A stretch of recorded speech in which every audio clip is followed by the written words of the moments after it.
Elves, orcs, dwarves, wizards, and of course, hobbits. A broken sword and magic rings. Who could resist? The question is Lord of the Rings still, or has it ever been, the greatest fantasy series of all time? And also, if you're going to read The Lord of the Rings, what is the best way to do it? Because I think there are different ways to experience this epic series. I'm Captain Mike. This is Whiskey and Literature. I talk about whiskey and books. And today it is J.R.R. Tolkien's The Lord of the Rings. He was an English author. He was born in 1892, passed away in 1973. I know he wrote some other books besides The Hobbit and Lord of the Rings, but it doesn't really matter to me because to me, J.R.R. Tolkien, he is the Lord of the Rings. The Lord of the Rings is an epic high fantasy trilogy first published between 1954 and 1956. It's epic because there are worldwide consequences to our heroes' actions. And it's a high fantasy because it doesn't really take place in our world and there is magical elements. It's not like a super intensely magical book, but there are definitely magical elements in the story. Lord of the Rings is also available in audiobook format. Okay, let's go over the plot briefly. This will be more like a 30-second elevator pitch instead of a deep dive into the Lord of the Rings because it is the Lord of the Rings, right? In The Hobbit, Bilbo acquires a magic ring. Beginning of Lord of the Rings, he decides to go into retirement and he passes the magic ring down to Frodo, who, along with his friends Samwise Gamgee, Merry and Pippin, at the urging of Gandalf the Grey, they travel to Rivendell, the sanctuary of the elves. There, the Fellowship of the Ring is formed. It consists of 9 members. The 4 hobbits, Gandalf the Grey, a wizard, Gimli the dwarf, Legolas an elf, and 2 big people, Aragorn, the heir to a kingdom, and Boromir, the son of the steward. The quest or the task given to the Fellowship is to take the magic ring, the one ring to control them all, and take it back from where it came to the cracks of Mount Doom and destroy it. So the Fellowship, they go on their quest and they face many perils. Orcs, a Balrog, weather, armies, and even from within the Fellowship. They become separated with the majority of the Fellowship prosecuting the war against Sauron and Saruman. But that really is just a distraction for the real 2, Frodo and Samwise, who are continue taking the ring to Mount Doom. And they are followed, at first, unbeknownst to them, by Gollum. And that's really all we're going to go through the plot. Now on to my thoughts about Lord of the Rings. And it's not really, I don't think, a modern fantasy series in the sense of its speech, the pacing, and even the world building. I think the speech patterns are a bit formal, stilted. It's that kind of old English style speech. And the pacing, it's quite a bit slower than what we see in modern fantasy. It's more deliberate. He takes some time to stop and smell the roses. I think compared to a lot of today's books, it's less frenetic. I mean, for heaven's sake, he has poems and songs written into his story. And the world building. I mean, gosh, we love the Shire, Rivendell, as they're journeying. I think it is great, but it's 1,000 pages long compared to the Wheel of Time, which is 11,000 approximately pages long. So you just don't have time in 1,000 pages to build entire civilizations and go into the depth that some of these modern fantasy do, because again, they just have so many more pages and volumes to this series. It just goes so much deeper. I mean, they're just Lord of the Rings compared to these long series. It just seems a little smaller, the world. And maybe that's because the hobbits are a little smaller. And not disparaging it in any way. We love it. It is just smaller. If you're expecting that big world, it's not there. There were fantasy books prior to Lord of the Rings, and there have certainly been many published since it came out. And I think some of those series even surpass the greatness of the Lord of the Rings. And that's a bold statement, I know. But I really truly believe that the Lord of the Rings, it is the standard against which all other fantasy series should be measured. I'll go back to the Wheel of Time, my favorite fantasy series of all time. And I have no problem admitting the Wheel of Time is nothing but Lord of the Rings fanfic writ large. I think if you read or write fantasy, then you owe a debt to the Lord of the Rings. I think a lot of these series that we love, they are derivative of Lord of the Rings. I mean, certainly some of my very first introductions to fantasy were the Dragonlance Chronicles and the Shannara series, certainly heavily influenced by Lord of the Rings. And of course, if you haven't, you should watch the original Hobbit cartoon. It is fantastic. And even the Peter Jackson movies, with their flaws and inaccuracies, they're great. And I think that they have brought a lot of people into the world of the Lord of the Rings. I have read Lord of the Rings numerous times. And this year it is number 18 on the 2025 version of the greatest books of all time list, which I just went through in a recent video, and I'll link that in the description below. Feel free to go check that out. And that was enough reason for me to burn through this series again. In fact, it was on the list. There was a lot lower on the list last year, and so I did read it in 2024. I'm just getting to my review right now. I read it in about 3 weeks in December 2024. So when I was getting ready last year to read the series, I realized that in my house, the only hard copy of any of the books was this version of The Return of the King. And I realized that I only had this book in my house because my kids stole all my other books. So I ordered off of the internet this nice edition of The Hobbit and the Lord of the Rings. And then Hurricane Helene came, and that's why I'm in this shell of a house, a slab, block walls, and it's just, we're gonna tear the house down. So most of our stuff is in a storage unit. I ordered these prior to the hurricane. This ended up in the storage unit deep somewhere, and I forgot that I had it. So fast forward now to December last year, I was looking to read the series again, and I forgot that I had purchased this set. So I thought I only had this book, and it certainly was the only one that I could find of the series. So I was like, okay, I guess I could order a series, a set off of Amazon, and I decided, you know what? Honestly, I like audiobooks, I like Audible, I use the heck out of it, and I decided I'm gonna listen to the first 2 books on Audible and then read The Return of the King. So this is what happens if you go to Audible and look up Lord of the Rings. There's different versions of it, but there's 2 main versions. One read by Rob Inglis and one read by Andy Serkis. And if you think Andy Serkis sounds familiar to you, that's because he played Gollum in the movies and in the series. And okay, so of course I know what you're doing right now, and I did the same thing. I went to Audible, I'm like, I'm gonna buy the Andy Serkis versions, because of course you want Gollum to read the Lord of the Rings to you. But if you take a moment, take a breath, and read the reviews for Rob Inglis, they're actually pretty good. I think in the Fellowship of the Ring, Andy's got 4.9 stars, and Rob has got 4.8. He also has 66,000 reviews to Andy's 20-something thousand reviews. So Rob Inglis' version is very popular as well. So this is how I decided to read The Lord of the Rings. I said, you know what, I'm going to read The Fellowship of the Ring by Rob Inglis. I'm going to listen to his version. I'm going to do The Two Towers with the Andy Serkis version, and then I'm just going to turn the pages and read The Return of the King in book format. So let me tell you about my experiences and how I think you should read The Lord of the Rings.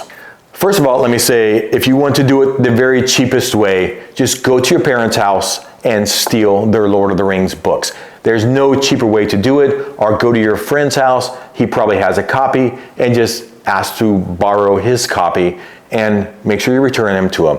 Go to the library, go find a used bookstore. I'm sure most of them have these books there. They're available, they're cheap. You could buy a set on Amazon for under $10, certainly of these cheap mass market paperback books. Very, very cheap, and you can find them anywhere. Any bookstore has got Lord of the Rings. If you want to do Audible, then this is what I did. First book, Rob Inglis. I just decided to do it that way. Second book, Andy Serkis. So here's my experience listening to it that way and how I ended up doing The Return of the King. So Rob Inglis's The Fellowship of the Ring. I thoroughly enjoyed it. I think it's like listening to your grandfather or your favorite uncle tell you a story. His pacing is great. He doesn't get too excited or overly dramatic. He just tells you the story in a nice, soothing, sonorous voice. His pacing is great. If you look at the time for the Andy Serkis versions versus the Rob versions, his books are shorter by several hours because he delivers at a nice pace. There are the songs and the poems in the books, and Rob Inglis, he's no musical artist, but he delivers the songs very well. It's nicely done. He elevates the songs. He doesn't distract from them. What he doesn't do, again, he's not overly dramatic. There's not a whole lot of distinction between the voices. He does do some of that, just like your favorite uncle would do. He, when he's talking Gimli and, he does change some voices, but it's not a huge distinction. But overall, I think he did a wonderful job. So then let's move to the Two Towers. And I listened to the Andy Serkis version, and I was so excited for this. And he really did a wonderful job. Of course, he's much more dramatic in his delivery, and his pacing is a little slower because when he's giving these speeches and these talks, he does it in a way that just draws it out more, and it's very enjoyable. It does take more time, several hours longer per book if you're listening to it that way. His pitch is a little higher, and I will say when he's doing the songs, it was distracting to me, really distracting, to the point where I almost just wanted to fast forward through when Andy Serkis is rendering the songs in the narration. It was pretty bad. And it's pretty bad for me to say because I can't sing worth a dang. But it was distracting almost to the point where I was almost unlistenable. But then you get to his distinctive voices. He does a great Gimli. His orcs are fantastic.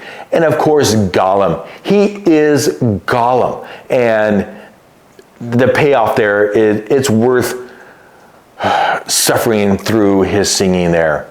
And so I think his version is really, really good. Now I found myself as I was listening to the Two Towers, because what I realized is in the Fellowship of the Ring, there are no orcs and there's no Gollum. It's only people and Gimli. In the Two Towers, there are entire chapters of orc speech. Gollum is very prominent. And so I found myself wondering how Rob Inglis would sound doing the Two Towers, given how much orcs and golems there was in that book. So I almost bought the Two Towers in the Andy Serkis version as well, because I wanted to, I couldn't say, I wanted to hear how he did Gollum as well. So I finished the Two Towers, wondering what to do, thinking, okay, I'm just going to read the book. And I did read a portion of The Return of the King in the book format.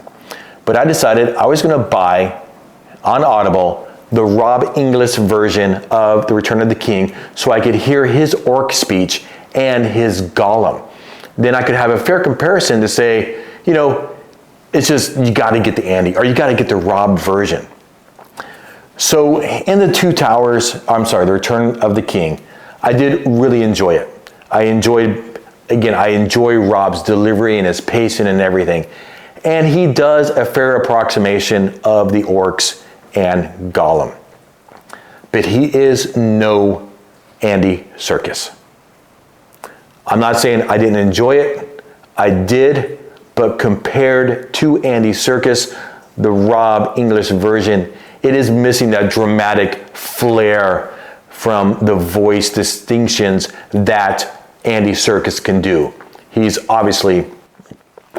Okay, so what I'm saying is, I think, unless you just want to listen to it all in Andy Serkis, and I think Rob does a great... I think I hit it almost accidentally, and it was great. Rob for book 1, Andy for book 2, and then Dealer's Choice for book 3, if you're going to listen to it on Audible.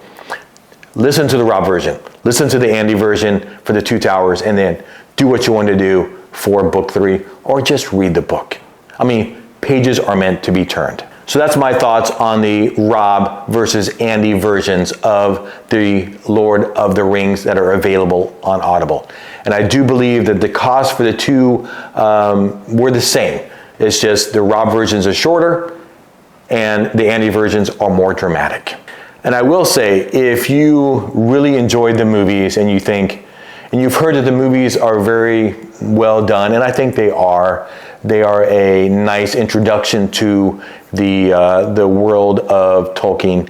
I think they're great. But we watched the movies after I read the books again. And again, I'm not taking anything away from them. But there are huge portions of the book that are missing in the movies, as long as the movies are. And we even watched the extended versions of the movies, and I thoroughly enjoy them, watched them many times. The books it's just that so much more depth to them. And I'll say I 100% enjoyed The Fellowship of the Ring. The Two Towers was great, and they lost me a little bit in The Return of the King. My attention did waver, and it did lose me just for a little bit. And the ending of The Return of the King, those last few chapters were so well done. Literally, I was weeping. I was weeping as I was reading The Lord of the Rings. So I'll just say one more time, if you love the movies, read the books. That's how they're intended to be. Okay, we're gonna do the star rating. I only did 1 or 2 star ratings on my books last year. I did a star rating, I think, for almost all my books in 2023. And this year, 2025, we're gonna get back to doing the star rating. And I judge all books on 5 criteria, 6 if I listen to it on Audible, and I did listen to these, at least a portion on Audible. So let's get to it. Star rating. The first one, initial response. How did I feel as soon as I finished the books? And it's a 5. This is out of a 5, right? So I get 5. I felt so good as I'm reading the books. I lost a little bit in Return of the King, but it finished so strong and I felt so great when I finished it. So 5. Recommendation. How likely am I to recommend the books? 5. I think if you like fantasy, read it. If you like to read it. If you don't like to read it. It might be kind of tough if you're not a reader, really, but I think it's worth it. I just tell everybody, you can, if you're, certainly early teenager on, read it. 5. Okay, style. Did I enjoy the writing style? And I did. It's not the modern fantasy, but I think it's okay to, take a break from that frenetic pace of the modern fantasy and just slow it down a little bit and just take a gander through the fields and a stroll through the forest. I think it's okay to slow it down a little bit. Number 4, plot structure. How engaged was I in the story? And you know what? I'm going to give it a 4. Again, because of Return of the King, there were some parts that I just kind of powered through them a little bit. but overall, I really enjoyed the story and how it resolved, and just it really, really well done. But it's going to get a 4. 5, the characters. Were they relatable, believable, engaging? I mean, believable, I don't know, orcs and wizards and hobbits, but engaging? Of course. I mean, these are iconic, characters. Gandalf, Bilbo, Frodo, Samwise Gamgee, Legolas, and Gimli. I mean, come on, 5. Of course, the character is going to get a 5. Audible. How was the delivery and the production? And it gets a 5. I mean, they had Andy Serkis. Rob did a great job. I mean, throughout, I thoroughly enjoyed listening to both versions of The Lord of the Rings. It's going to get a 5 for me. All right, so if you total that up, that's a 29. And 29 divided by 6 is 4.83. 4.83 stars for The Lord of the Rings by J.R.R. Tolkien. Guys and girls, thanks for watching. If you've enjoyed the video, like it, subscribe to see more of my content. Again, I do both whiskey and book reviews, but for now, my friends, you know what to do. I hope you're reading something good and drinking something great. Wear that damn hat. Cheers.